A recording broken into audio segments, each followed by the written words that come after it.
Welcome to the Education Committee. I'm Senator Dave Murman. I'm from Glenville, Nebraska, and represent the 38th Legislative District.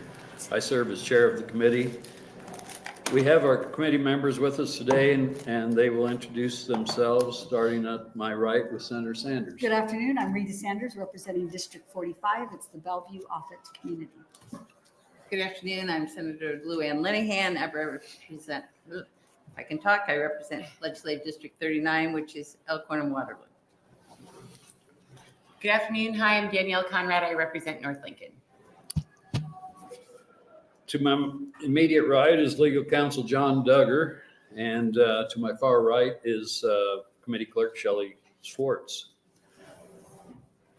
We don't have any pages with us today, so you'll see other people handing out handouts. For those of you who are joining us for the first time today, interim study resolutions are introduced by senators who believe that the legislature should investigate certain topics that may be the subject of future legislation. The Education Committee is here today to receive information about these topics. The committee will hear the following legislative resolutions today: LR 320 and LR 325 in a combined hearing. Testifiers will need to fill out a green testifier sheet for one or both resolutions, depending on if they are testifying on one or both resolutions. Therefore, one green testifier sheet will be filled out for LR 320 and another one for LR 425 if you plan to testify on both. You will find the green testifier sheets on the table in the back of the room. Please print and complete the form in its entirety. When it's your turn to testify, hand the green sheet to the page, which we don't have, so hand to the committee clerk. When you begin your testimony, state which resolution you are testifying for, either LR 320 or LR 425 or both. This will help us maintain a more accurate record of the hearing. If you have handouts, please make sure you have 12 copies and give them to the clerk and when you come up to testify, and they will be distributed to the committee. If you do not have enough copies, the clerk or someone else will make sufficient copies for you. State and spell your name before you begin your testimony. To help facilitate these proceedings and maintain an accurate record, we ask for your assistance with the following procedures. Please mute cell phones and electronic devices. The committee members may be using their cell phones for research information pertaining to this hearing or be alerted for another hearing that they may need to attend. They also might come and go during the hearing. This is just part of the process. We will begin with both introducing senators' opening statements, followed by testifiers, and then each senator's closing remarks. Please move toward the front when you're ready to testify. No displays of support or opposition to a bill, vocal or otherwise, from the audience are allowed at public hearing. So we'll move on to the first resolution today, and that's LR 320 by Senator Conrad.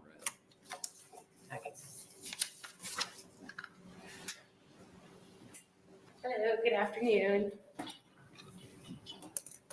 My name is Danielle Conrad. It's D-A-N-I-E-L-L-E, Conrad, C-O-N-R-A-D, and I'm pleased to introduce this interim study for the committee's engagement this afternoon.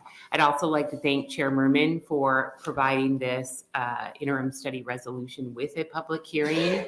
And I'd like to thank Chair Murman and committee staff for working to help make the committee's time efficient today and testifiers' time efficient today with combining the measures before us.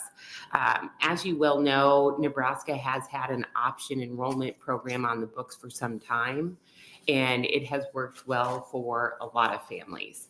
What we know from our work together over the years and the feedback we've received from some families and some advocates is that there is a persistent problem, particularly with students with special needs, in being able to fully and robustly utilize the option enrollment program as some of their peers may be able to.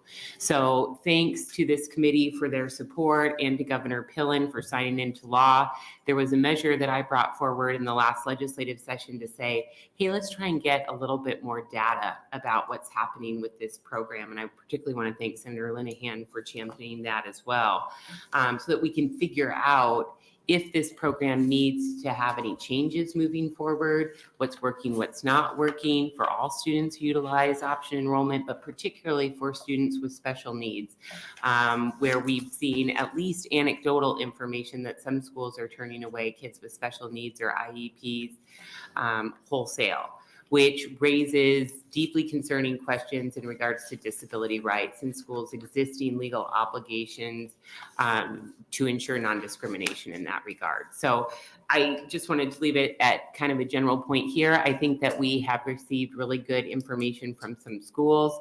I think we'll receive some additional information from some educational professional organizations, and I anticipate we'll have a chance to hear about broad themes regarding workforce shortages, teacher shortages, particularly for special education teachers, and then perhaps even some hurdles or challenges families and schools may face in regards to technical and administrative issues in completing the process. So I'll look forward to the chair's hearing as well, and thank you for your time and consideration. Thank you, Senator Conrad. Any questions for Senator Conrad right now? Thank you. If not, thank you very much.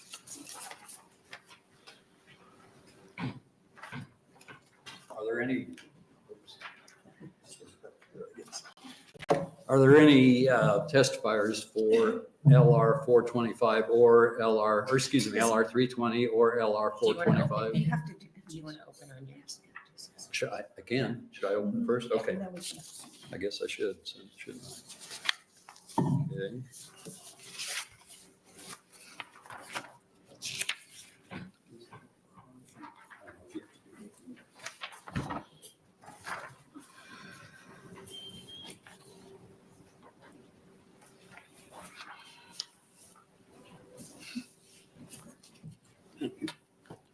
Welcome, Senator Murman. Good afternoon, Senator Linehan and members of the Education Committee. My name is Senator Dave Murman, representing 38th District.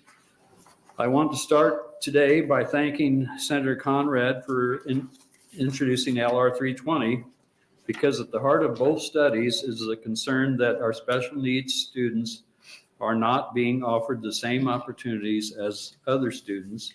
And that's why we have the hearings paired, so we can work together and make sure every child gets their fair chance. A 2023 article by the Omaha World Herald described a mother of a special needs child who struggled with bullying at her current school in Omaha, and the other Omaha schools did not have adequate services to allow her to opt in. In the article, this is a quote, "I couldn't get a transfer into Bellevue. I couldn't get a transfer into Millard or anything. It was just OPS. And I was like, how is my daughter getting so cheated? Who is getting the short end of the stick?" I don't mention this as any attack on OPS. This is just an example, and her story is not unique to schools all over our state. In a hearing on last year's LB 1398, we heard from parents in more rural parts of the state. This is a problem not just in one specific school district or part of the state, but all over. To provide some context, I'll note this is not a new problem.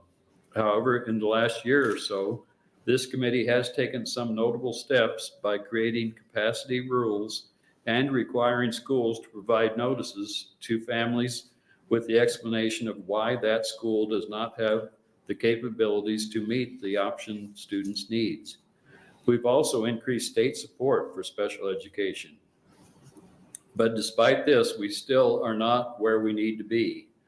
What we do have is data, and my hope is if we, as a committee, can look at this data, talk to the parents, and talk to the schools, we can figure this problem out. For some schools, the data isn't as concerning.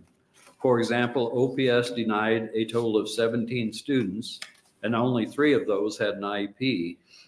In other examples, Westside denied 350 students, but out of those 89 had an IEP. Millard had 34 total denials, and out of those 27 of those denials were students with IEPs. I understand that I think that everyone understands that schools only have so much capacity and resources, and that's a fair enough starting point to think about the issue. But we should also note the total percentage of IEP students in the state is about 16%.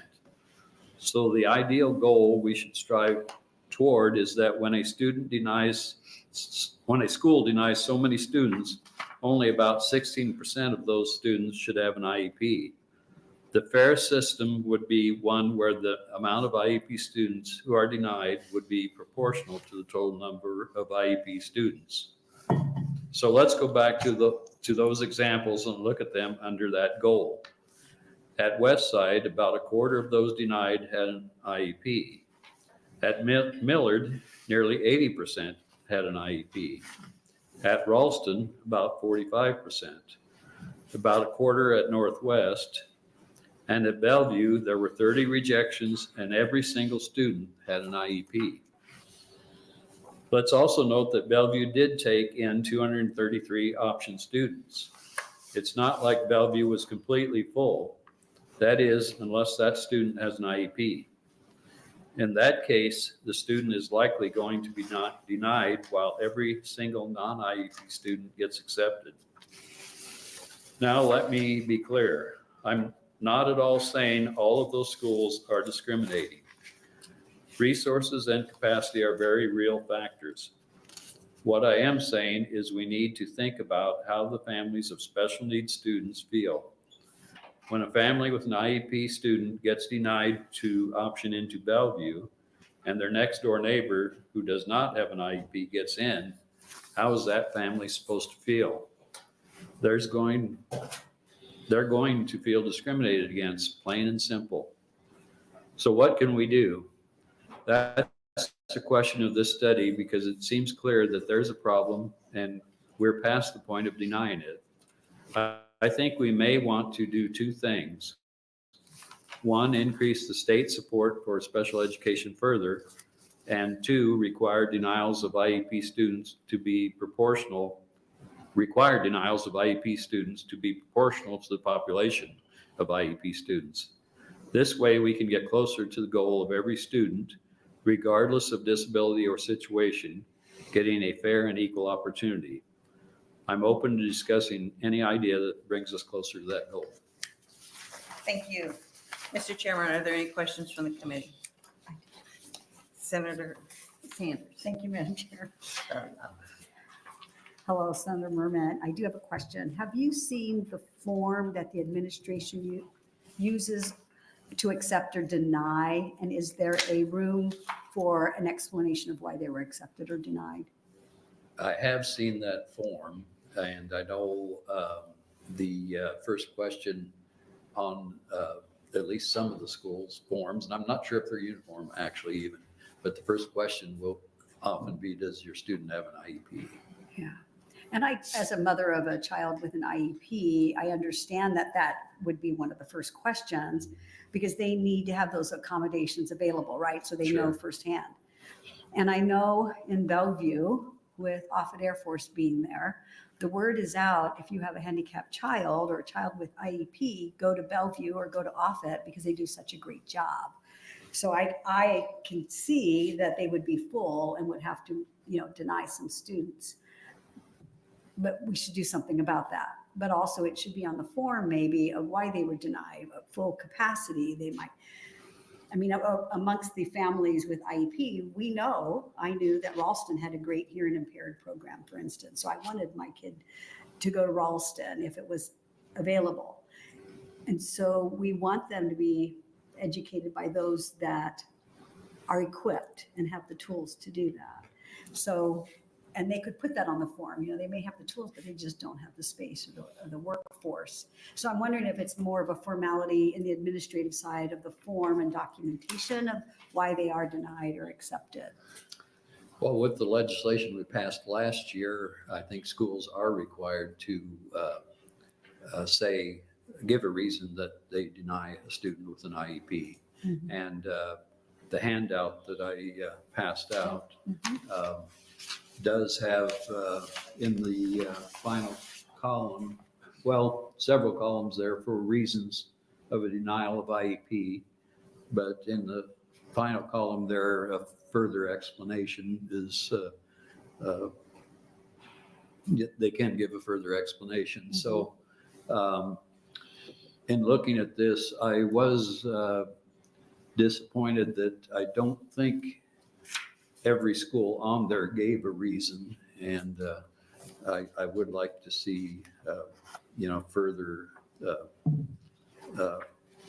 maybe enforcement on that, so that schools at least have a reason can give a reason for denying the student. And like you say, I realize certain schools that perhaps have a better program for certain disabilities might be more in demand, but at the same time, they might have that program full too. So that would be a good reason for denying. Yeah, I look forward to the hearing. Thank you very Thank you. much. Thank you, Senator Sanders. Are there any other questions? Seeing none, thank you, Senator Murman.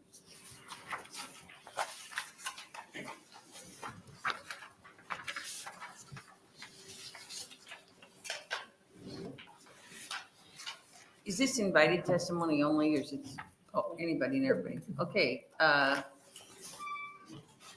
Proponents? No, Senator Murman, I think you can come back up on our LRs. You can be up here. You don't have to sit on the side. Oh. Proponents?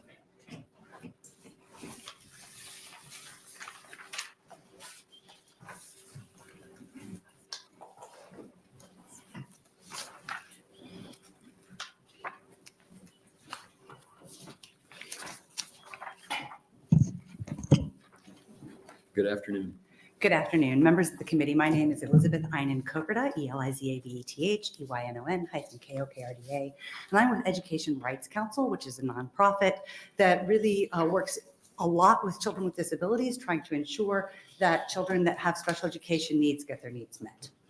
I am here today precisely because what's been passed by the legislature isn't working.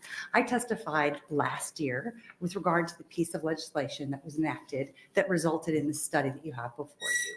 And what the goal there was is to try to do something that I believed at the time was constitutionally required, which was make an individualized decision. So in other words, school districts, we understand that you might not truly be able to deal with one child or another child based on disability, but you need to take a look and say to the child, look, here's exactly what's going on and why we don't have room.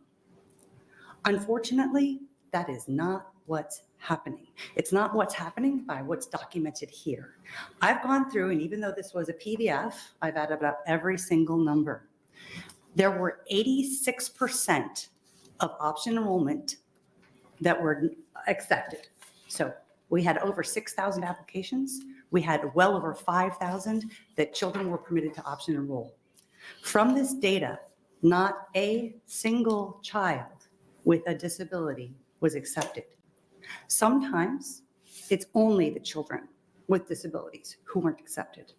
Sometimes many children without disabilities also were not accepted. For example, I believe Westside Public Schools had approximately 700 and some applications, 300 and some were accepted. None of the children with disabilities were accepted. It is uniform that we are at basically 100% rejection rate of any child who has a disability. The problem is we gave school districts the benefit of the doubt. We said, just make sure that you look at the individual child. When you look at the reasons that are given, they're not individualized. I want to give you an individual situation that I faced after the law was passed. I had a student that was attending a district, and in fact, the district had the student in an ESU program, so the student wasn't even in the building. The family was going to have a baby. They bought another house, and the house they bought, they thought was in the same district, but was across the district line, literally about a block and a half inside a different district. The school district in question said, now you need to option enrollment your child. And immediately said, we don't have room for that child. We don't have room for that child because our case management is full. the people that we have so many people, and your kid is now too busy. They didn't make an individualized decision about the child. They didn't even notice that the child wasn't even attending their school building. The data is clear. We aren't treating children with special needs in any way the same as other children. I think Senator Murman's point about saying we would anticipate that we would see those same percentages. So we would anticipate that if 86% of children are being accepted in option enrollment, 86% of children with disabilities would be accepted. We're at 0. Something has to change. And I suggest that we introduce legislation that is basically, we talk about colorblind legislation, disability blind legislation, such that we don't ask straight up front. I fully respect Senator Sanders' position, which is we want to make sure that the district can meet the child's needs, but we have an entire separate funding structure for children with special needs. And this legislature has increased that funding significantly. Obviously, more funding for kids with special needs is always important. If we want to increase it further because we think that's important, great. But we can't stay with the status quo. And I would urge you to introduce legislation that works to ensure equity for all children. Thank you. Thank you. Are there any questions for Elizabeth? Senator Conrad. Thank you. Thank you, Chair. Thank you for being here, Elizabeth. It's rather eye-opening when you run the analysis, and thank you for doing that.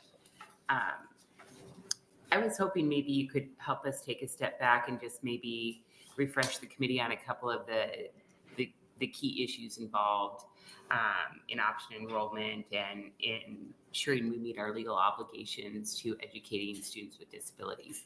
So IEPs come about for a lot of different reasons, right? And I know that we heard as a committee, maybe last session or the session before, that, you know, it might be a kid who has physical mobility issues and they might be utilizing a wheelchair, or it might be a kid who has a slight hearing loss and needs an assisted device to hear, or it might be a really acute behavioral issue or something of that nature. And the point being that the individualized assessment is necessary because capacity is not just automatically going to be triggered dependent upon the needs of the kid, right?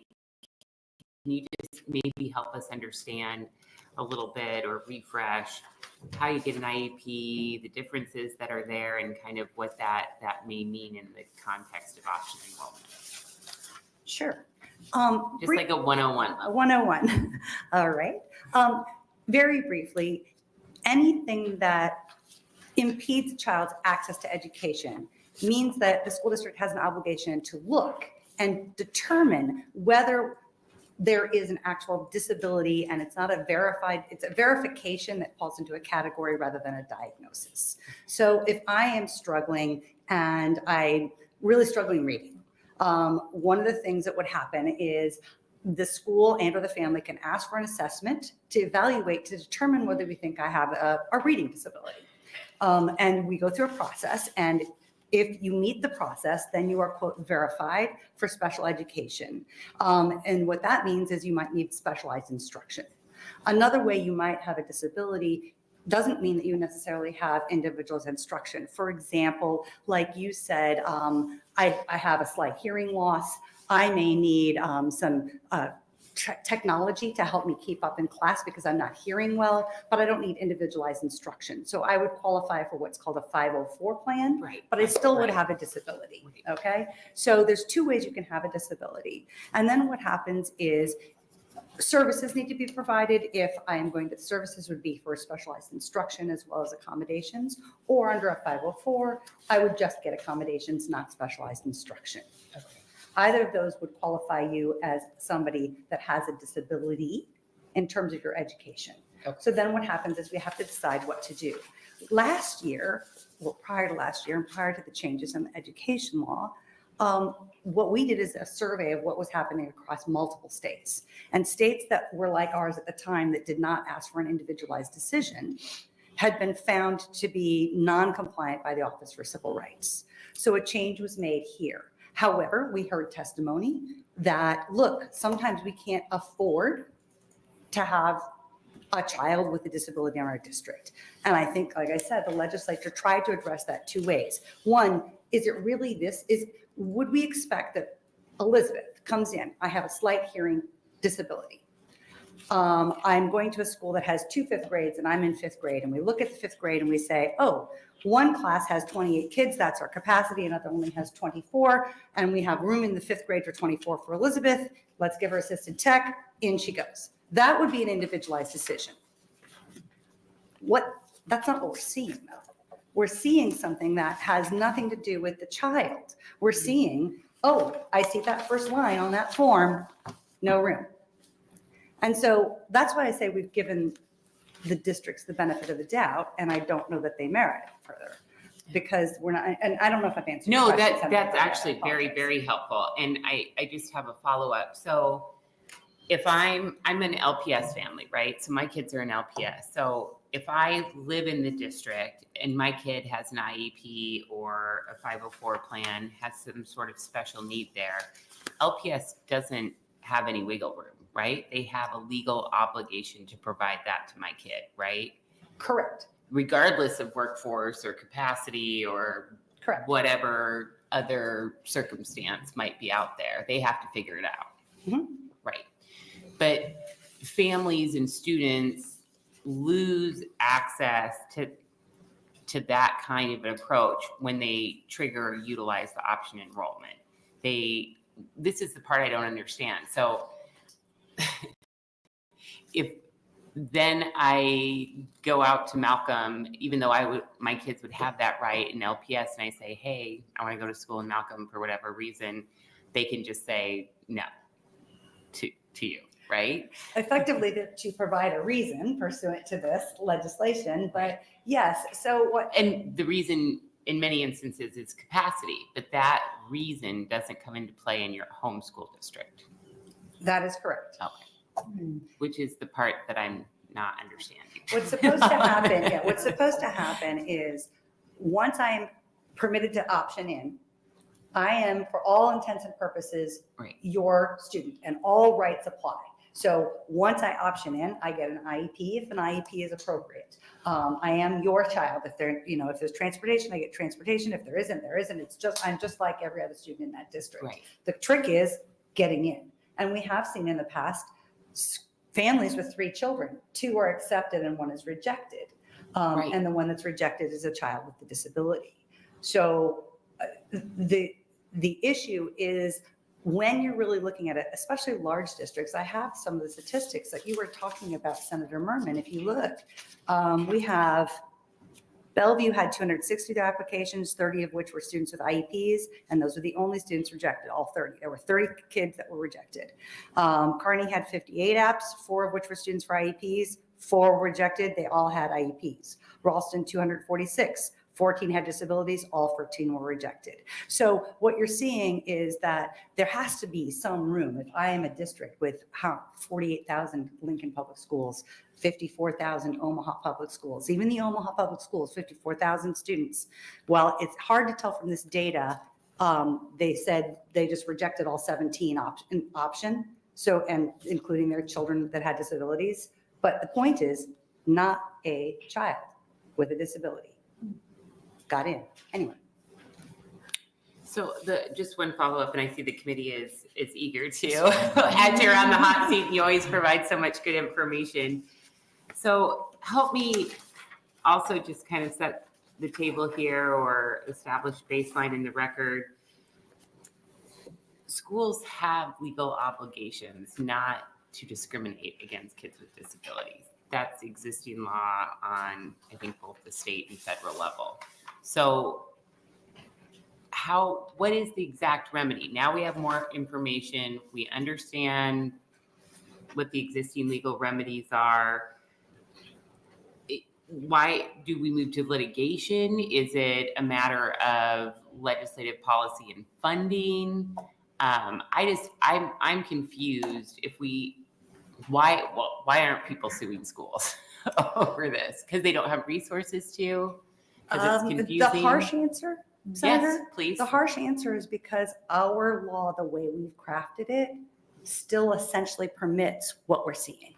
Okay. So what we tried to do is find middle ground, but we didn't get middle ground. Okay.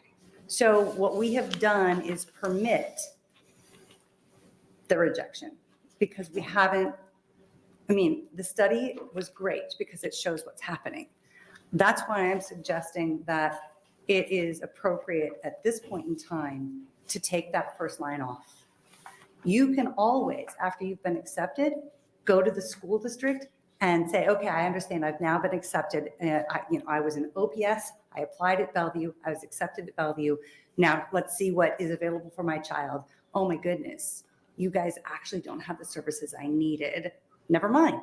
You, as a parent, you don't have to take that option enrollment, even though it was granted to you. You can still attend your local district. So there's a remedy on that side if you ever were to be accepted to a district and then not have the services. However, the law says that if you are accepted, they need to provide the services. And we have now increased the funding. I mean, it was legitimate to say, hey, we don't have funding because we were so radically underfunding special education. But we've really increased that funding significantly. Is it perfect? No. Could we do more? Sure. But I think it's a legislative problem. Does the money follow the kid from district to district? That's a hard question. First, there's TIOSA. Yeah. That has nothing to do with special ed. That's based on the needs formula. Then there's special education funding. That is on top of, and it's based on the children that you have. So you apply for reimbursement. So what happens is I come in, my average is, I don't know, $10,000 a student, but I spent an extra $2,000 on Elizabeth. I apply for reimbursement to get that $2,000 back. What we were giving me was about, I don't know, $200. Right. Now, I don't think we're giving me $2,000, but we might be giving me $1,500. Right. So I don't have those numbers exactly. No, I'm sorry. 80%. Yeah, But that's we're, right. we're trying to get to a full reimbursement. Yeah, very good. Thank you. Thank you. That's all for now. Thank you, Liz. Senator Linehan. Thank you very, very much for being here. So I'm going to try and, federal law is that if a child lives in your school district and they have special needs, you have to provide them. That's federal law, right? And state law, yes. It's state law too. Mhm. But they have to live in the district. Correct. So if they don't live in the district, no other school district is obligated to meet their needs. Except that you have said we're going to create this option enrollment program. Option enrollment is indeed a state statute that permits kids to option. Right, but we don't say you have to take every kid. West Side, you mentioned West Side, they turned down 350 kids, of which 80, so they can pick and choose. They clearly are picking and choosing. Right. Okay, so we know that, but, so I think that helps if you understand if a child lives in the district, they have to take care of the child. But if they don't live in the district, they can take them, they cannot take them for whatever reason. Could be special ed, but it could be they just don't want them. I mean, okay. On the funding, so it's almost $11,000 every school district gets for an option child. Okay. Plus they get now 80% of whatever the child's special education costs would be. So how many children do we have really in Nebraska that their cost would be over $18,000 a year? I can't answer that, Senator Lynn. I don't have the data. I'd be glad to try and do some research and get it back to the committee then.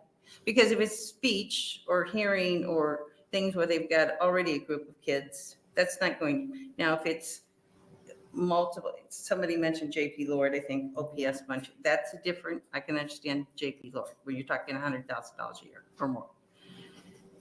But it seems to be a disconnect here. It's just easier just to say no to everybody than pick and choose when it comes to special ed. Is that your perception? I think that's what the data is showing us. And going back to your other question, I mean, one of the things that's happened because of starting with COVID and teacher shortages and everything, a lot of special education services have been moved to co-taught class, for example. So in other words, I'm a child that needs extra support in math and reading. I'm not necessarily pulled out of that classroom and taken down to a hall where I have to have special one-to-one. It's not that saying that many children don't have one-to-one services, but a lot of children are served right in the classroom where somebody comes in, they do what's called push in, They come in, they provide extra specific support to the child in the classroom.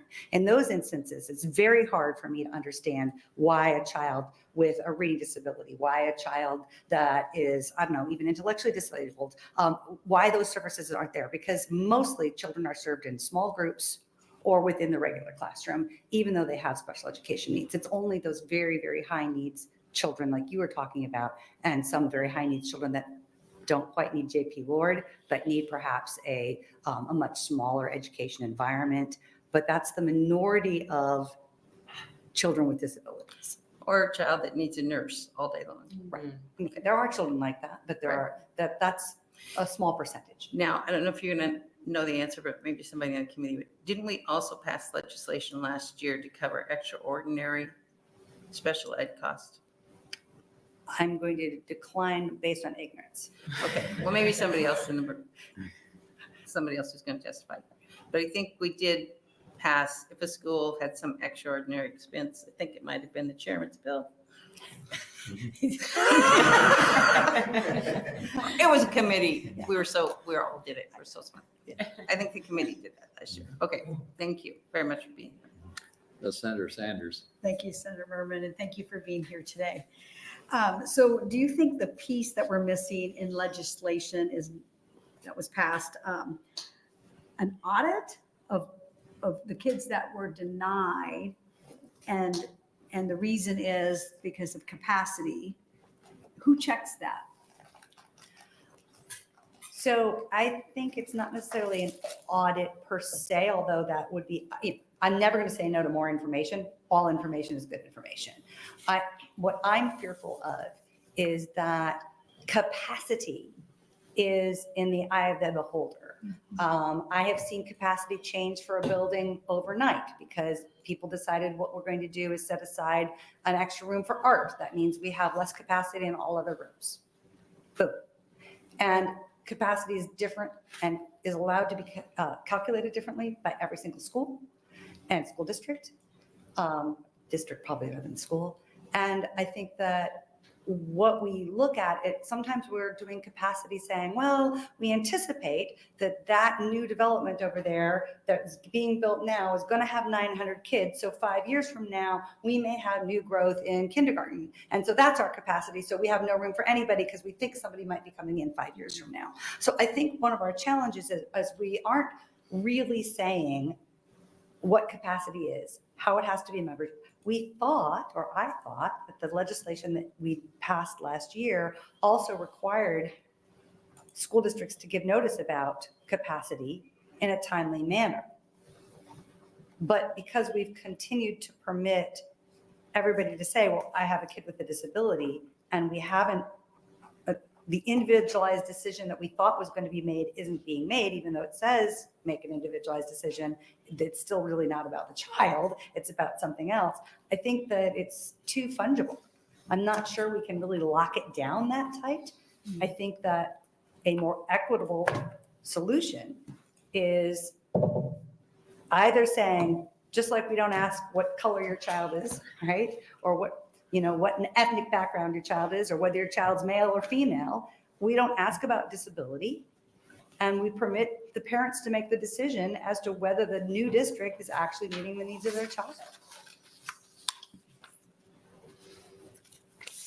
So for the second half of my question then, Oh, I'm if there sorry. were to be some amendment, what would that look like in your opinion? I really struggle with that because I want school districts to look at the whole child. But at this point, I think you take out the permission. What we did is we said in this old legislation, look, here's how you're going to do it for every child, except for a child with disability, you can do this instead. I think we just make it all children. We take out the exception. Thank you. Senator Linehan. Thank you. I just want to be clear for the record. They can make a decision on any reason. The accepting school can take them or not for whatever reason. It's not, they might just not like their mom or their dad. No, I mean, this is important because they're not just turning away kids with IEPs. They can turn away anybody they what to turn away. True, but what we're doing is a form comes in. Right, I understand the situation. I just want to clarify that this isn't, that somehow they have to take everybody except kids with IEPs. They Oh, don't have no. to take any kids. They don't have to take any kid, but Right. legislatively, what we've said is, here's the process for all Right. children except children with IEPs. Here's the process for children with IEPs. I'm suggesting one process. Right, I get it. Thank you. I have just one follow-up. Okay, Senator Conrad. Thank you, Chair Murman, and thank you for staying in the hot seat. We always have a lot of questions because you have so many experiences from the school side and the family side, and it's really helpful. And I want to just drill down a little bit on the concept of fungibility and capacity, because, you know, I'm thinking, and you provided a great example, if all of a sudden one year the new crop of kindergarten turns out to be a lot more kids than the school was expecting, they're going to have to figure it out. They're going to have to reorganize the space if they need to add a class, maybe bring in a mobile unit, whatever it might be, right? So that happens every day in education when they're accommodating capacity. They're figuring out how to make it work for the kids in the home district anyway. But my question regarding capacity is, we don't want to have some sort of unintended consequences. I know this committee and your organization shares deep concerns about class sizes and how that impacts teacher success, student success, what have you. So we would want to be careful to not craft a remedy that forced a result with a bulging class size that didn't have good outcomes for teachers or kids. So that's one thing I'm really kind of struggling to think through in terms of the capacity question itself. The other question, and I think it's probably clear, but if you want to respond, most of our schools, of course, the local school district, local control, local taxpayers, they all have their own flavor to it, but they're also supported by a significant amount of federal dollars and state dollars as well, which each of those parents are taxpayers for. So whether I'm paying an LPS and choose to go to another place, I'm a taxpayer writ large, right? And that's something that I want to get a better handle on in like the context of this discussion. So if you want to respond to either of those questions about unintended consequences with class size, or, you know, just how these dollars, how we should conceptualize some of these dollars and cents that go along with these capacity questions. Sure. With regard to class size, I agree with you. It's a big concern, and I think teachers especially have Yes. evidence how worried they are about Yes. class size, and making sure that we are not inadvertently Yes. resulting. I mean, we saw this sort of in the shortage because we had to provide specific services for children with special education needs. We saw, unfortunately, I mean, schools had to provide the service, so you ended up creating classes that had more special education services in them because it was a co-taught class than another class that wasn't co-taught. So you ended up getting almost larger classes for children with special education needs. That's certainly not something you want to create. I would say, however, that's sort of a separate discussion. I realize we don't want to say X over, whack-a-mole, right? We don't want to do that. Right. With regard to, so it's something to be thought about. With regard to the funding, I think the real issue has always been that, I think, as Senator Linehan said, here in the state, yes, we get a whole lot of money that comes through the state to the districts that is specifically for special education. So from a taxpayer perspective, yes, it's federal funding that's coming in and then being distributed. That doesn't mean there's not also state tax dollars involved. But we have created a completely separate funding structure to accommodate the unexpected needs of children that have higher costs due to disability. Okay, very good. Thank you so much. Any other questions for Elizabeth? If not, really appreciate your testimony. Thank you so much. Any other testifiers for LR 320 or LR 425? You were still 3 minutes or 5 minutes. I don't think we'll have that. Okay, you don't want to do this. Hi, my name is Angela Gleason. It's Angela Gleason, and I reside at 6612 North 105th Street in Omaha, Nebraska, and zip code 68122. I wanted to thank Senator Conrad and Senator Murman for both having this hearing. I wrote you last year. I was very upset about the situation, and I'm really glad that you're able to investigate this further. So I'm here to testify in my capacity as a parent of a child with disabilities. We live in OPS. I have 3 children, a 7-year-old, a 10-year-old, and a 12-year-old. My oldest is the one who has disabilities. I'm basically Elizabeth's example from a few minutes ago that 2 kids without disabilities can option enroll and the one with disabilities cannot. That would be my oldest son. He has disabilities, and we have tried since about 1st grade to option enroll him in different districts around the metro. We were disappointed with the special education services that OPS had, and we were hoping with option enrollment that we could find a district that would better support his needs. Little did we know that by simply having a disability and an individualized education program, we would be red flagging him to any district that we applied to, that he was not the sort of student they would choose to admit for option enrollment. Following some disappointing experiences in kindergarten and 1st grade, we attempted to enroll him in nearby districts, most frequently Millard Public Schools or Westside Public Schools. We were denied every year we applied. Westside told me a few times they had a lottery system and our number just never came up, I guess. My son is now in 7th grade, and this last year I applied to 4 different districts in the Omaha Metro. I gave you 3 of the rejection letters. One I think I threw away because I was just like, whatever. It was from, the 4th was from Bennington, but the one that I threw away. But and he was denied to each of these districts we applied to. When his younger sister, my now 10-year-old, entered school, I thought, oh, wait, this is my chance because they're going to keep siblings together. They're going to want to keep us together. I'll get her in, and then they'll take him too. That did not happen. My daughter was enrolled in kindergarten into Millard Public Schools, and her brother was again denied. When my youngest son was old enough for kindergarten, he again was admitted to Millard Public Schools, but not my oldest child. I honestly have applied every year except perhaps the year previous to this last year, 2021-22. At some point, they kind of wear you down. I was excited last year and thought it would be different. We have not had the ability as a family to move to the district of our choosing, especially since the pandemic and the rising cost of housing. I only recently was able to start working again, and I only work part-time because my oldest child needs adult supervision when he's home from school.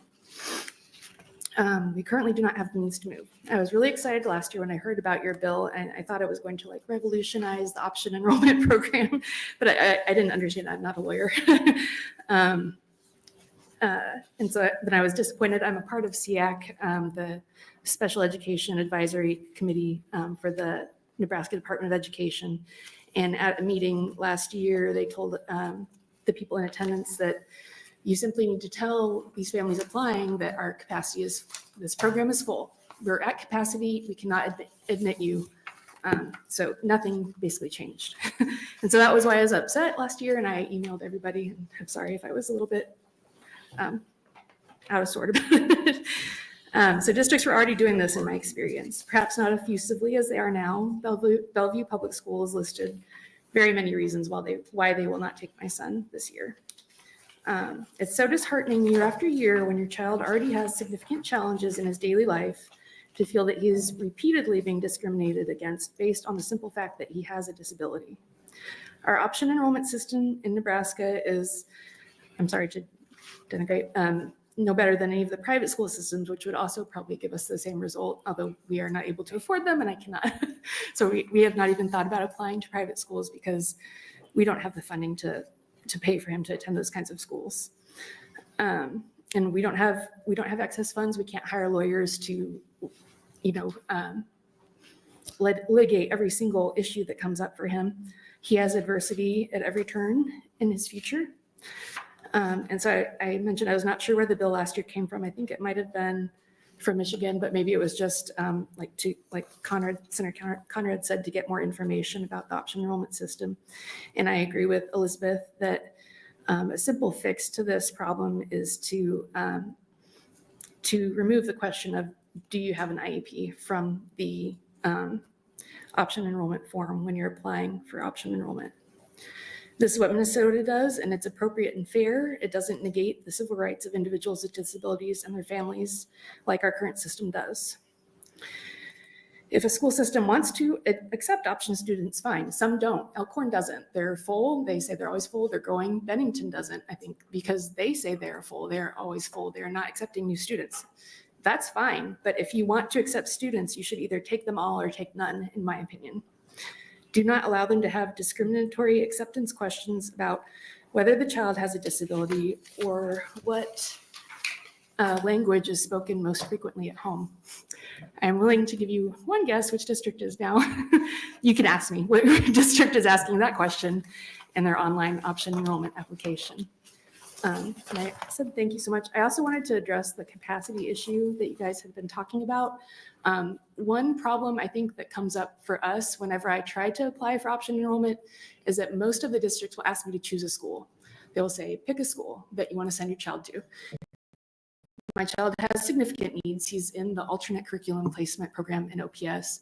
I can look online and see which schools have those kinds of programs and I can pick one, but that also gives them the option to say that class is full. You know, if you want to say option enroll to the district and then maybe this school doesn't have capacity and that's fine, but maybe this other school would have room this year and we can take you. You know, there are other ways to kind of think about the capacity problem in my opinion, in my experience. But thank you again so much, and I'm willing to take any questions. Thank you. Any questions for Angela? Good to see you. Thank you. Yeah, thank you. Thank you very much. Any other testifiers concerning LR 320 or LR 425? How many more testifiers do we have? Thank you.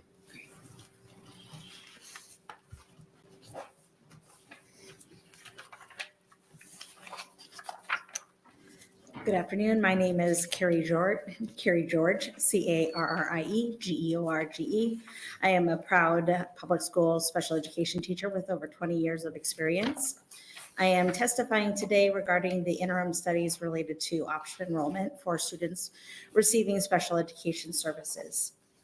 In addition to my experience as a special education teacher, I grew up with two siblings who had severe and profound health needs.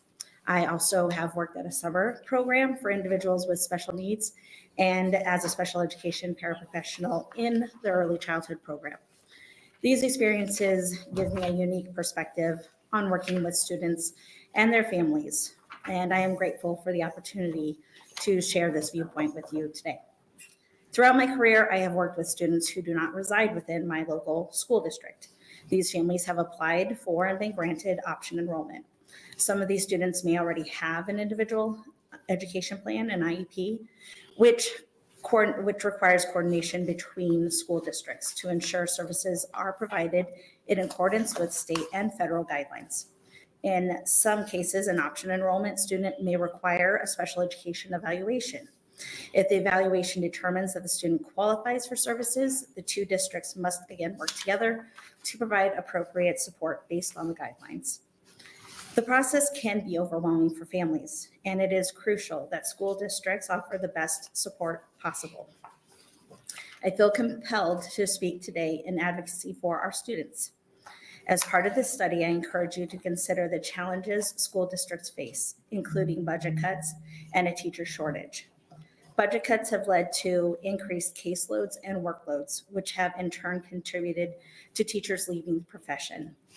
My very first position as a special education was eliminated due to budget constraints.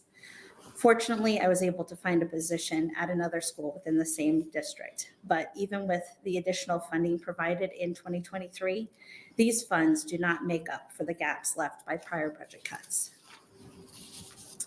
The teacher shortage is also a significant issue, with positions unfilled and a lack of substitutes to cover vacancies or absences. Teachers are known for going above and beyond in terms of time and resources, but that stamina is not limitless.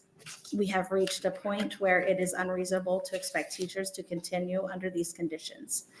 Adding more students without additional resources would only lead to further burnout, exacerbated teacher shortages, and stagnation in student progress. Beyond working extra hours, teachers are deeply committed to student outcomes. The greatest injustice would be for students to fail to reach their potential due to the limitations of well-intentioned policies. At this point, it is important to consider whether each student's IEP can be met under the current system. My intent today is not to suggest that we do not want to accept option enrolled students. Quite the opposite. We want all students to have access to a free and appropriate education. Effective educators do not distinguish between my students and your students. We are all working for the success of all students across Nebraska. Their success is the ultimate measure of our work. I encourage the committee to prioritize efforts that address the teacher shortage and teacher retention. As well, this will lead to better outcomes for our students.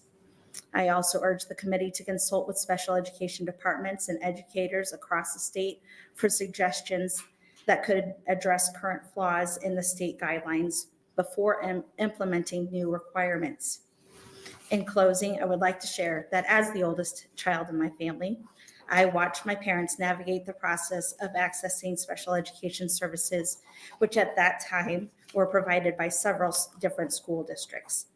This was during the early days of special education, and although it dates me, it also serves as evidence that school districts can work together to ensure the best possible outcomes for our students. My family's positive experiences with special education staff ultimately inspired me to pursue a career in this field.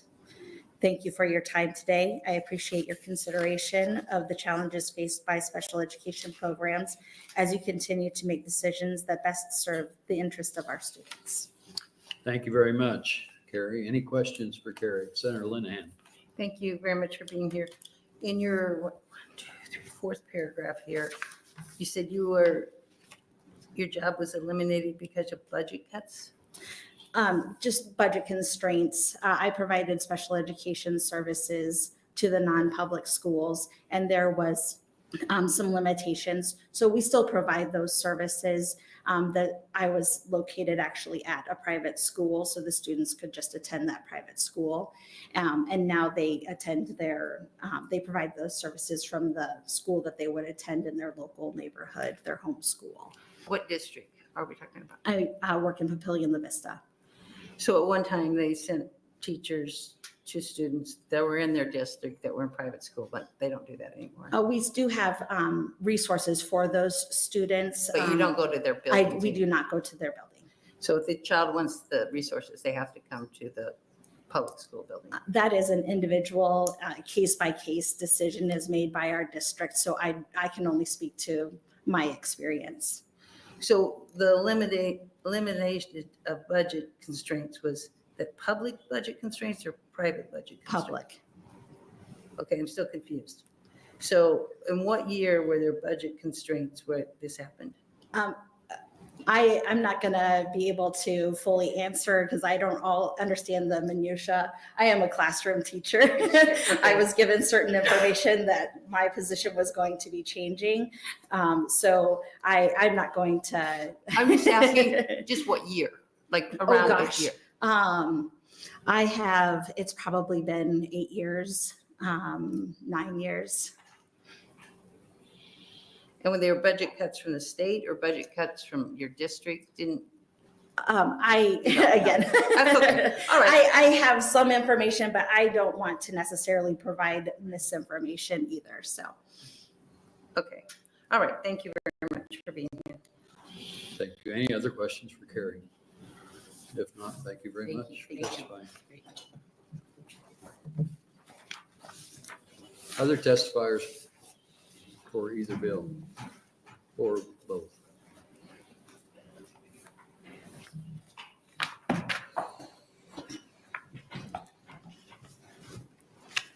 Good afternoon, Chair Murman, members of the Education Committee. My name is Tim, Tim Royers, Royers. I'm the president of the Nebraska State Education Association. I sincerely appreciate the opportunity to come and speak about this incredibly important issue about whether or not our students with special education services are currently being met through the option enrollment program as it exists. I do want to start, especially given some of the previous testimony, by flagging the Department of Education's report and explain why, from our perspective, it offers an incomplete data set that may inadvertently skew policymaking. The report simply lists the number of applicants, the number of rejections, and the number of rejections involving students with an IEP. However, it does not indicate how many students with an IEP were accepted. And I can tell you, because I have seen internal district data, there were absolutely students with IEPs that were accepted through option enrollment in this past school year. Definitively, I can tell you that.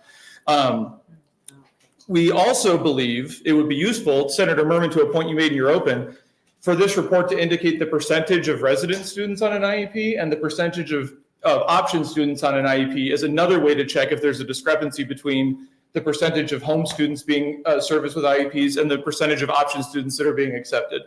Additionally, in our research ahead of this hearing, we learned that an incomplete application is counted as a rejection for reporting purposes.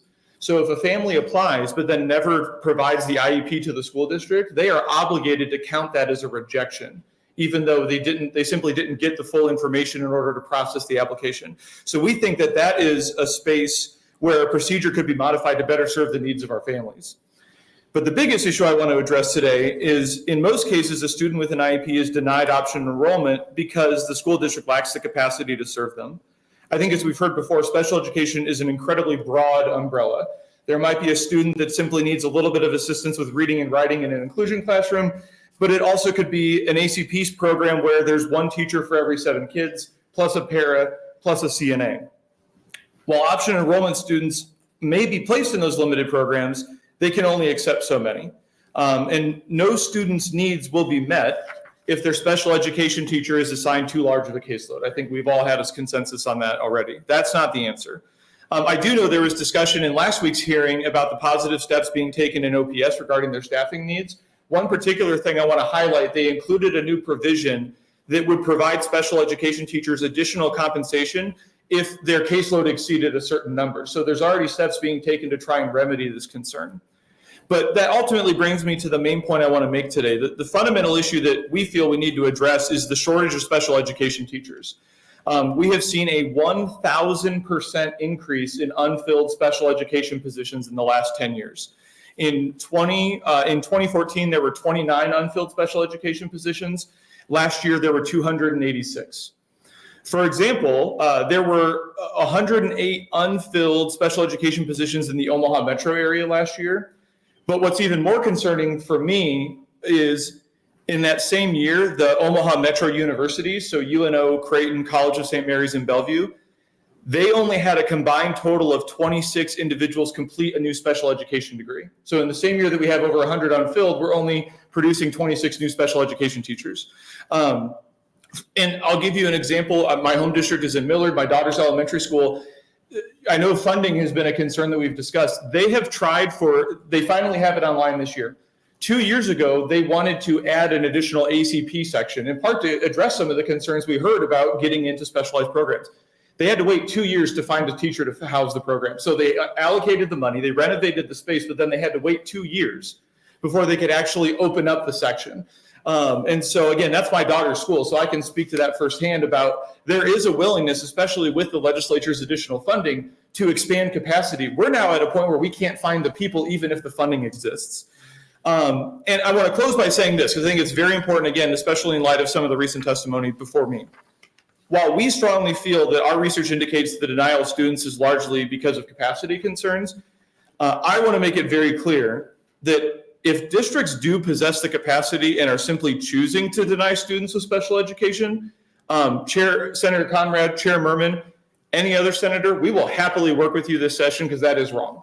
And that goes against what our organization stands for and what teachers want. So I want to make that clear that even though our conclusion is its capacity, if there's other reasons, we are happy to look into addressing statute to correct that, because that is absolutely something that should not happen in this state. So that's my broad level. Again, I'm happy to dive into it. That's a lot. I would be happy to answer any questions because, like I said, we spent a lot of time researching this issue because we know this is a serious issue. We wanted to make sure we were taking it seriously with you. So thank you. Any questions? Yes. Thank you. Thank you for Senator being here today. You're closer to this issue than we are sitting here. And I no longer have children in school. But what do you think is going on when there's a lack of special education teachers? Yeah, I think there's a number of factors in play. I think, and again, you heard this a little bit in last week's hearing, that caseload really is the significant thing. if you're suddenly in charge of managing double the students you used to, there's a profound amount of time that goes into managing each of those IEPs. Just the paperwork time alone to make sure that all the documentation is in proper compliance. I know in many districts, they'll offer, we call them pull-out days, but basically days where you're in the school, but you have a sub to cover your kids just because you need that time to catch up with maintaining all the necessary documentation. I think there's two other factors in play that I would like to put on this committee's radar for the next session. You heard mention of 504 plans. 504 plans are very similar to IEPs. However, no additional funding comes for 504 plans, neither from the state nor the federal level. That being said, if you fail to provide 504 services, however, federal law says you lose your special ed funding. So there's talk about unfunded mandates. I know Senator Murman, that was a hearing we had last year. I think that's the ultimate unfunded mandate and that's creating complications because in a lot of districts, that actually falls on counselors. They'll have a lot of counselors manage the 504 plans because they aren't IEPs and they're trying to take pressure off special educators. The problem with that is a lot of those counselors don't have the necessary SPED background or training. And so they're still pulling those special educators in to help write the plans because they want to make sure those kids are getting their needs met. But the other big thing that I would say, and I have heard this when I visited schools in Omaha, and I have heard this I was out in Eustis a few weeks ago, which has a much smaller school district than in the Omaha area. They gave me the exact same answer on the number one concern impacting special education. And it's something I mentioned briefly in a hearing last year. It's the lack of level 3 capacity in the state, which is it's pediatric residential care for our primarily highest behavior needs students. And I've had some initial conversations, like many of you, especially those of you that were up for election, you had your hands full. We're going to start to pivot those conversations to now to have this conversation with as many of you as possible. We really feel that there needs to be additional state funding for level 3. And that's outside of school districts, right? So that's places like Boys Town that provide those spaces. What's happening is we know what the appropriate placement is for those students, and it's a level 3 placement, but they're at capacity, which means then a domino effect happens, right? So again, in my home district where my kids go to school, Millard, they have what are called SBS program, which is a structured behavioral program. Since we can't provide a level 3 placement, they're going to put them in the next best thing, which is skilled behavior program. It works to an extent, but they don't have the necessary skills or tools to fully help that child with their behavior needs. So one, it's an inappropriate placement for that student, but two, that eats up capacity for those kids where SBS is a best fit, and then they're shuffled down into a general classroom with some limited inclusion support, and that's definitely not the right place for them. So it's created this ripple effect.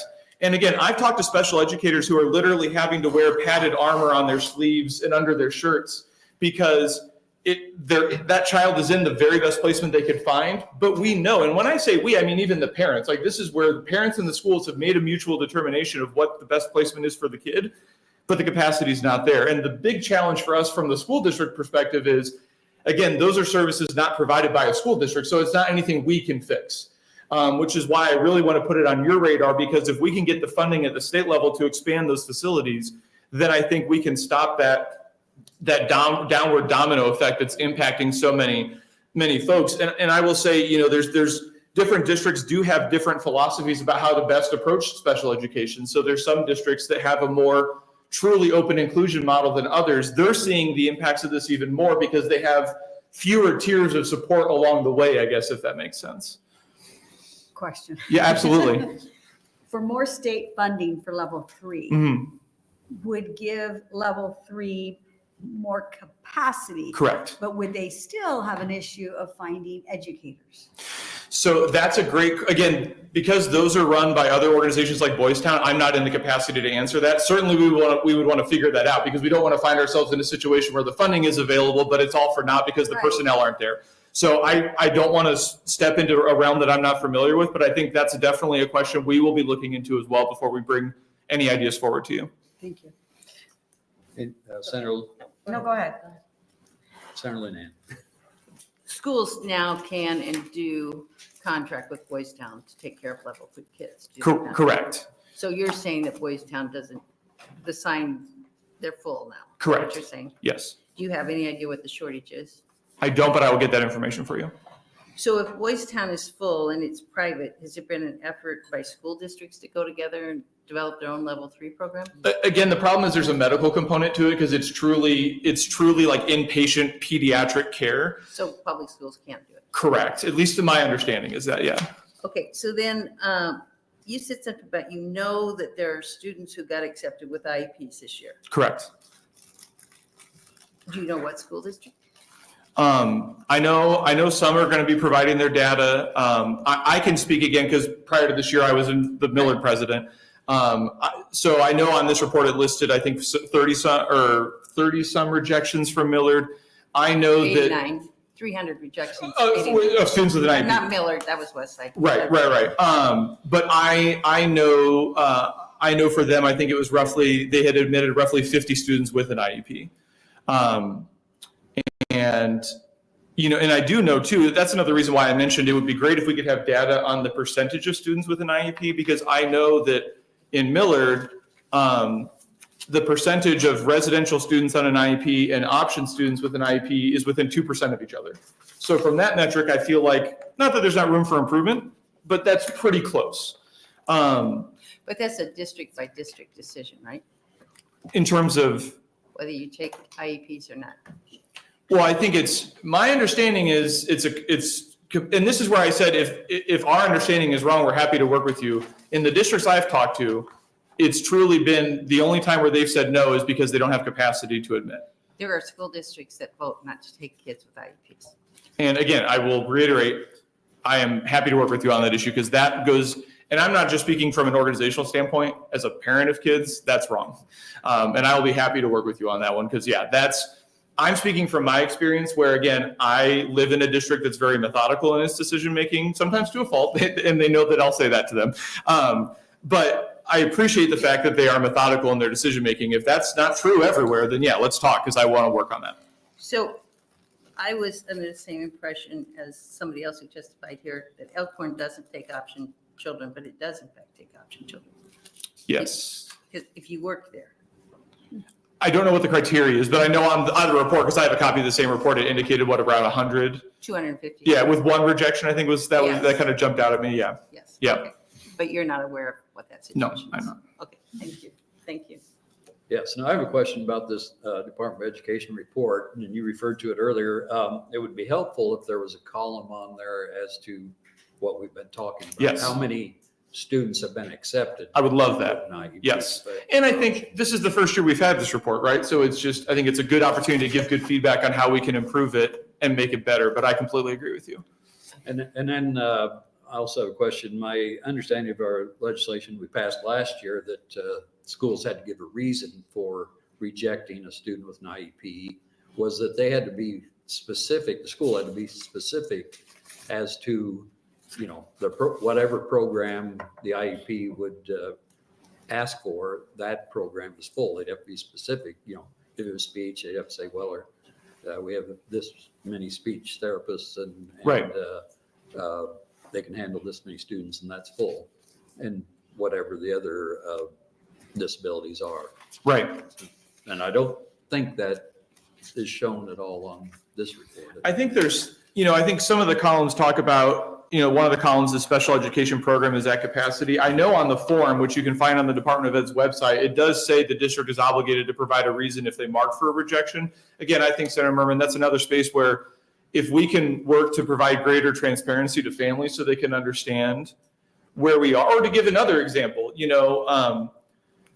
the idea that the concern we heard earlier about the specific school, I think the idea that if I apply to school X, but school Y has capacity, I think the idea that a parent should be informed that if they simply requested a different school, if that's not already the case, I think is another good space for policy adjustments, because I think that is happening in a number of districts where a district will say, hey, you requested this school, that program's at capacity, we have space in this school. But if that's not, again, to Senator Linehan's point, if that's not consistently what's happening, let's figure out ways that we can make that consistent. Sure, great. Any other questions for Mr. Royer? Senator Wallace? Thank you. So we all understand that teacher shortage is one factor.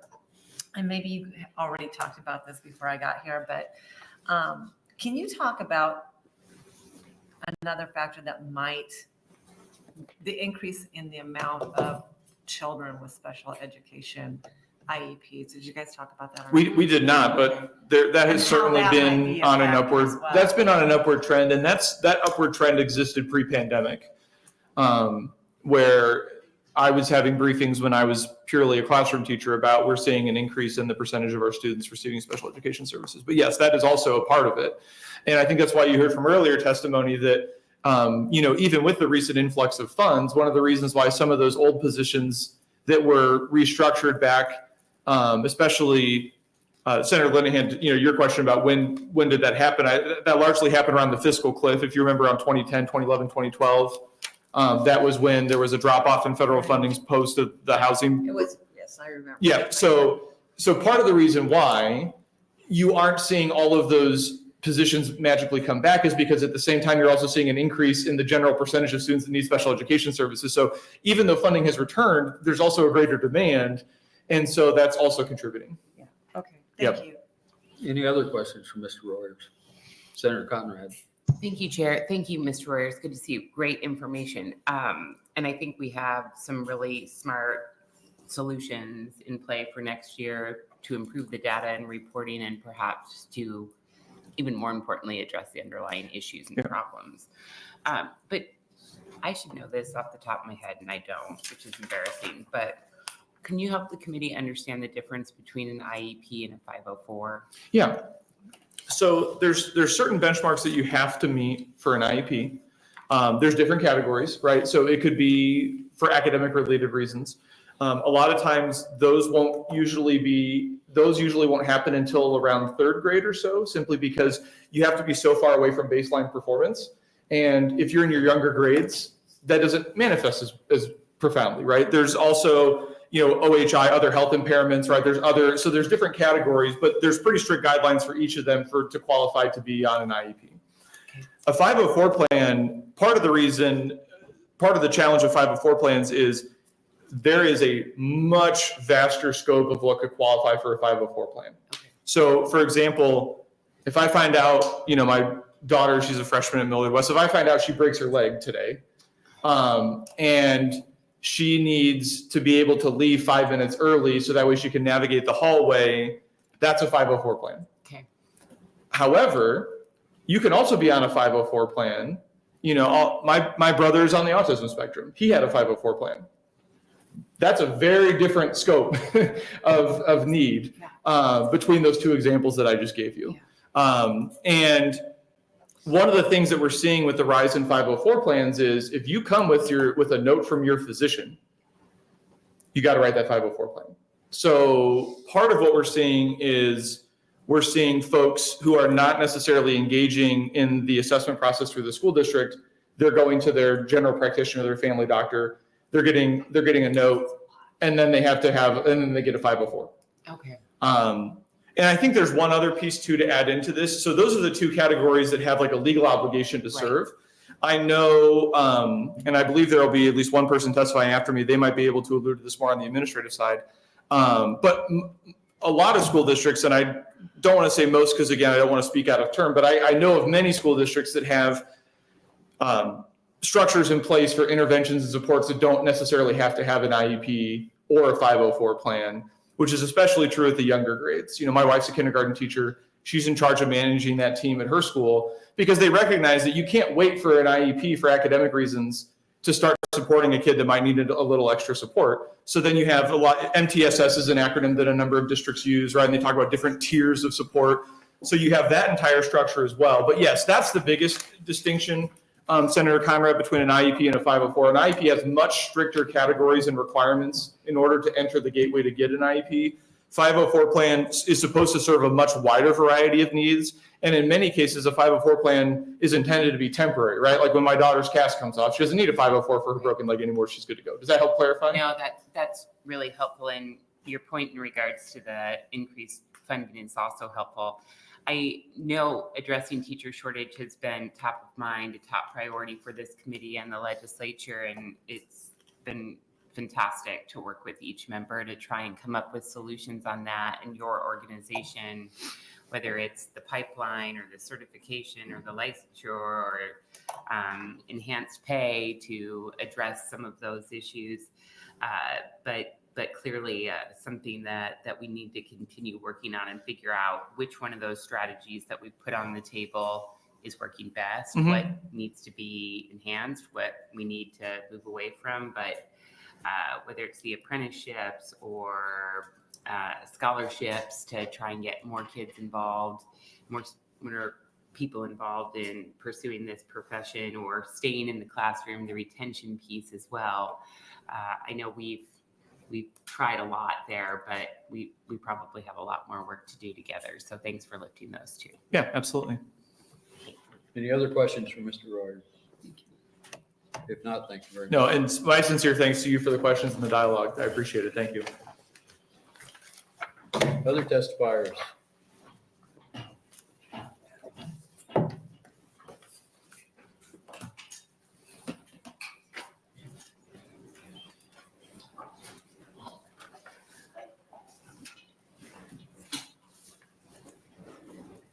Good afternoon, Chair Murman and members of the Education Committee. My name is John Skretta. That's John Skretta, and I'm with the Lincoln Public Schools. And wanted to thank Senators Conrad and Murman for proposing these interim resolutions and convening the study.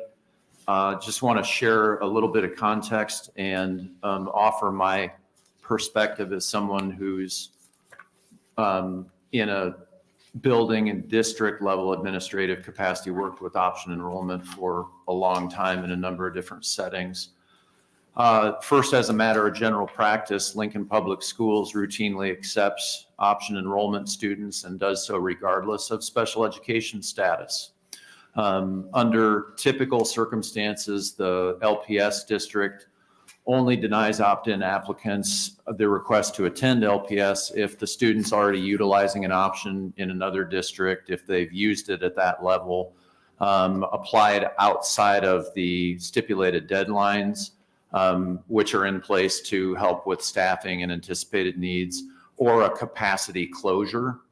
And so wanted to offer a couple points that I think resonate with prior testimony, and very appreciative of the comments of those who've spoken earlier here this afternoon. This will resonate with Elizabeth's assertion. With recent commitments from the state to reimburse special education expenditures at a higher rate of 80%, that ameliorates the local fiscal impacts that are borne by districts when admitting enrollment option students with special needs. A factor to consider within that context, however, of course, is that if you're a net negative in option enrollment program, then the district does not receive net option funding, and that's a really substantial source of additional support that schools that have a net positive in option enrollment students benefit from. In response to an earlier question, does the money follow the kid? Yes. There's several means by which we can illustrate that. One of those would be net option, provided you're in the net, positive option enrollment, student enrollment in your district, basic funding, foundation aid, and then of course the aforementioned special education reimbursement. So what are the considerations that result in a still identified problem of a high rate of rejections for special ed status option applicants? One of the things that I would assert, and I think this also echoes some of Tim's comments ahead of me, philosophically and conceptually believe that we're largely in agreement, and what school districts run into are more of the institutional resource concerns that relate to a number of issues that have been mentioned previously, in particular specialized special education staffing requirements that are necessitated by some, and I want to qualify that to dignify some of the concerns raised by prior testimony, necessitated by some special education students. Not all special education students clearly are much more or dramatically more resource intensive. A couple things that I would offer simply as potential policy solutions or considerations going forward for the ongoing conversation. The extraordinary increase in special education expenditures, that's helpful. I wonder how that might be further funded or funded at a higher level to address the sort of concerns that we were talking about with very high needs, highly intensive needs, special education students whose parents wish for them to attend a district other than their district of residence. I would suggest that for rural schools in particular, and I'm not here to speak for Jack Moles, but I had a great conversation with him earlier this week about this topic, which we both find fascinating, is increasing foundation aid over time. Right now, there's not a growth factor that's built into the foundation aid of $1,500 per student. So could there be a growth? And the reason I suggest that is then those state resources committed back to local districts are continuing to grow. As someone who's been a superintendent in a school district that has a substantial portion of its valuation derived from ag, I can tell you that many constituents of rural school districts in particular, our farmers will express and assert their concerns about option enrollment and will sometimes be very critical when a school district proposes a bond issue. If there's a bond issue to do a capital infrastructure project that we're serving significant numbers of students who are not our residents and whose parents therefore would not commit their property tax resources back to the school district. And I just want to share that as just another thing that tends to kind of factor into that conversation. And again, want to also just reiterate that the educator workforce issues and challenges are legitimate concerns, and to also assert that when those concerns are prompted by a special needs option applicant, it is incumbent on and the responsibility of the school district to do a nuanced analysis of what those needs are related to the individual student. And I believe that's the kind of letter of the law. That's the requirement that we're looking to see fulfilled. The one other suggestion I wanted to offer that I think Lincoln Public Schools is doing a great job in is transparency in capacity, because it was mentioned that there appears to be a degree of disingenuousness or maybe even sophistry from some schools that are not transparently conveying capacity. And transparently would be, is the school, if it's a multi-school district, multiple schools within the district, and a parent finds that they're denied because a building is closed, are all buildings closed? Is that being very visibly and readily accessibly communicated to any constituent, so that, and we've just got basically a color-coded map, elementary, middle, high school, what's open, what's not, what capacity overall do we have for additional option enrollment students? And I think that's, and update it in real time. The only other thing I wanted to offer in terms of special education applications, what I see coming in as I just look month over month, and there's a wealth of data we could plumb the depths of here related to option enrollment. But what I'm seeing with LPS application pool would be that in aggregate, it's a similar percentage of special education option applicants as what constitutes the broader population. So 1 out of 10, 1 out of 20, month over month. And so not a, disproportionately high volume in the total pool of option applications. With that, I would entertain any questions or try to provide additional information to you. Thanks. Any questions, Mr. Greta? Senator Linehan? Welcome, Dr. Scretta. How are you today? I'm doing well, thank you, Senator Linehan. Did GNSA sign off on that statement about increasing foundation aid over time?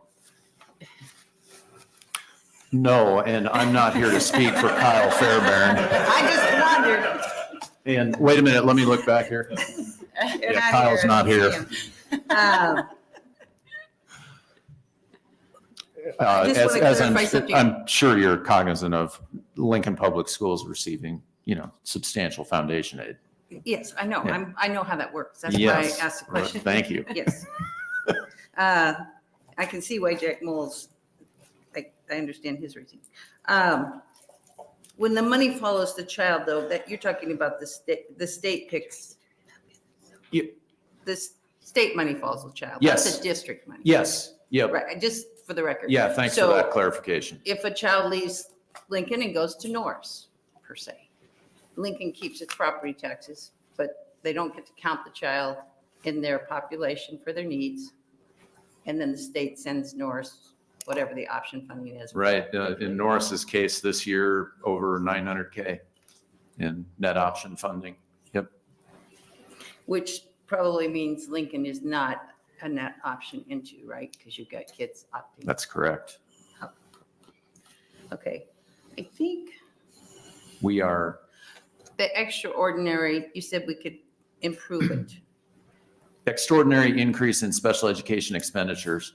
So here's what our concern was, and I've heard this voiced by a number of school district superintendents, business affairs experts, et cetera, is that I think that the source of the revenue derived from the extraordinary increase in special education's commitment was the Education Future Fund and not an additional commitment of. That's excellent that you bring that up. Right. Is that But- correct? Right, but what I think superintendents might not realize is in addition to the billion, there's 250 million every year goes into that as well. So we take some out, Yep, put some in. ongoing appropriation. Great. Right. Well, the next legislature could change their mind, but I doubt they will. Also, all the money that's there, any interest that it earns goes into there. Stays in. So we can take some out. And as long as we're putting more in, Yep. just like your. Appreciate that think that- clarification. Thank you. Okay. Yeah, But that's there was helpful. some limit on it, right? Isn't there, it's not, no matter what you come up with or what the needs are. And I'd have to we review it, capped but you're right. It's I think it's capped. a cap. Yeah. So I think it'd be helpful when we come back, not me, but all of you come back. Well, Lynn and I'll be on a beach somewhere. But, when you're all back here, it would be good if you got that a little more, what does it really need? Because if that would help with a family who, because what I'm fearful we might be talking about today is, well, we can take care of the kids that are not too hard to take care of. That we can kind of make the schools take, but we certainly can't make them take the really hard, expensive kids. So we need to, that's not really a step in the right direction, I don't think. It's a better direction, but not where we need to end up. Yeah. In another era, I know that a former Norris superintendent, who then subsequently became a state senator, had asserted to me that option enrollment was our bread and butter for the budget of the district. And yet at the time, we did routinely and consistently reject special education option applicants simply based on the capacity issue of we're staffed at this level, we're not going to increase staffing, but also just based on the calculation that that student on a per pupil cost is more expensive than a regular education student. And to earlier points, that was a different era. I think special education reimbursement rates were as low as Yeah. 33 to 38%, depending on the year you looked at. And now it's, more than or at double that. So it should be trending accordingly. You also mentioned something, and I know it just is the reality. When you get schools, we get very little state funding because of equalization aid, and now they've got the foundation aid. They still, if you have a family move in with 3 children, they're not very welcomed by the community because of the cost. I mean, that's just, thank you for pointing that out. Senator Sanders. Thank you, Chairman. Thank you for being here today. Would you know the number one reason parents choose option enrollment or school option? Is it they don't like their neighborhood school? What is the number one reason? No, they choose? I really think the number one reason, having served 16 school districts as an ESU administrator and having a lot of conversations with superintendents and parents and board members over the years, as well as both, Lancaster County districts of Norris and LPS, I really genuinely believe it's the parents' perception that the needs of their student are best met by a district of choice. And so submit the option enrollment application, and that their educational needs are best met regardless of district boundary, that they want to submit that and feel and genuinely believe that their child's needs are best served by exercising the enrollment application process. Because that's really expensive. As you just indicated, there was about $900,000. No, what was the number? It costs $130 million. $130 million a year. Yeah. So could we just improve our local schools where they live? Because it's a transportation issue as well, right? There's a cost associated to that. Can be, yeah. Wow. Thank you. And did I hear you correctly? And I think it shows this on this chart too, that LPS accepts all option students, no Yes. matter if they have an IEP or don't.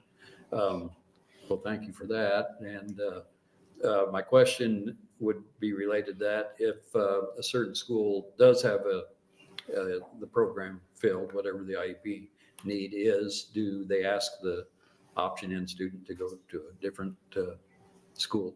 Yeah, it's so clearly conveyed on the LPS website, and we can talk and I can show you, but I think it's just a really good model of vividly apparent, visibly clear, and consistently timely communicated option capacity for building, for grade level, for school, so that at a glance that currently Lincoln High and East are closed to option. Southwest is not. Here's the capacity. And so.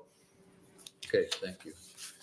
Any other questions from Senator Conrad? Thank you, Chair Murman. And I think maybe you just covered it right there at the end, John. I was just going to ask how LPS handles it for like in-district transfers. That wouldn't necessarily be an option enrollment from another district, but if a family in North Lincoln wants to have a different experience for their kids in Central or South Lincoln, how does that work? Is it the same sort of capacity kind of consideration? Yes, yeah. In fact, we're having some of those discussions internally.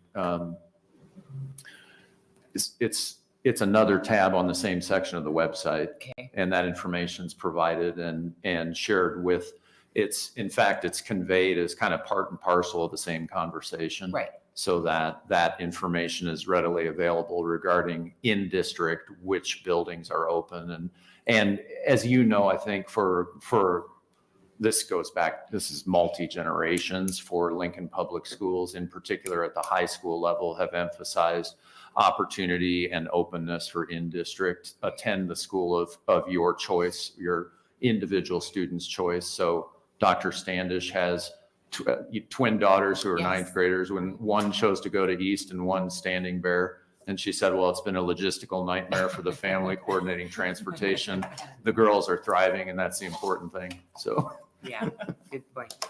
And then just the last piece that I just wanted to make sure to lift up is our conversations continuing this afternoon, because I think this is important. And I know that Elizabeth mentioned this in her testimony earlier. I think we have a lot of good ideas for how to improve the data and address some of the underlying issues moving forward. But, looking at this, it seems that out of all the kids that we educate in Nebraska, Elizabeth's testimony, I think, indicates that it's like 6,700 kids applied to option in, and 86% of those were accepted through the existing programs. So we're really talking about a pretty small, and I think these are statewide, but we're talking about a pretty small group of students here that maybe the current system isn't working for in certain instances. And I understand LPS accepts all kids, so that's not going to be applicable for their purposes. It's a but narrow band of the total K-12 student population. Yeah. Yep. I think that may be helpful to crafting remedies or solutions to kind of keep in mind scope here and scale and what might be possible. But that's very helpful. Thank you so much. Any other questions for Mr. Scretta? If not, thank you for testifying. Thank you. Appreciate it. Any other testifiers for either LR 320 or LR 425 or both? If not, thank you very much. Senator Conrad, you're welcome to close if you would like. And I waive closing. So with that, we'll end it. I guess I should read online comments, 0 proponents, 0 opponents, 1 neutral, 0 ADA for 320. Concerning 425, 0 proponents, 0 opponents, 2 neutral, and 0 ADA. Thank you very much. That'll close the hearing.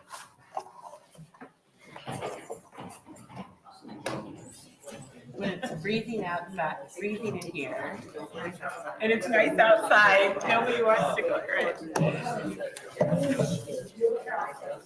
9 o'clock tomorrow, right?